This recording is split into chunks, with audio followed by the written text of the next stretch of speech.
वर्तमान समय एक दुखद खबर सामना को आसुछि। विशिष्ट बॉलीवुड कंठशिल्पी आशा भोसले निधन हो जाइछि। एक बड़ खबर, एक अपूरणीय क्षति जितेबाला एभली ब्रेकिंग खबर आसुछि, दुखद खबर आसुछि।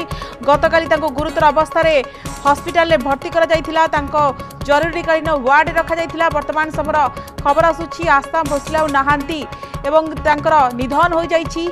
ये संगीत जगत पर एक अपूरणीय क्षति बोली कह जाय परिबो। आशा भोसले को गुरुतर अवस्था हॉस्पिटल भर्ती करा जायथिला एवं स्वास्थ्य में कौन प्रकार उन्नति आसुनथिला एवं किछ समय पूर्व जो खबर आसी पहुंची आशा भोसले नाहांती, देहांत हो जाइछि एवं निधन रे वर्तमान समय समस्ते स्तब्ध हो जाइछंती। एक अपूरणीय क्षति संगीत जगत पई, बॉलीवुड पई आमे कहि परिबा एवं जेतेबेले से अनेक गीत भेटी देइथिले।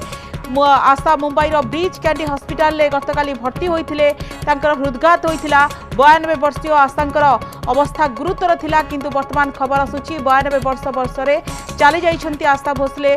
शनिवार हृदघात जोगु तुरंत मुंबई ब्रिज कैंडी हॉस्पिटल भर्ती करा जायथिला। तांको पई स्वतंत्र मेडिकल टीम गठन करा जायथिला। परिवार पक्षरु समस्ते प्रतिक्रिया रखुतिले। हॉस्पिटल जरूरीकालीन यूनिट रे रखा जायथिला। तांकर फैंस माने शीघ्र आरोग्य कामना करुथिले, किंतु दुखद खबर पहुंचुछि आशा भोसले नाहांती। 92 वर्षरे आखि बुझी देइछंती। भारतीय संगीत जगत होउछंती अनन्य परिचय होउछंती आशा भोसले।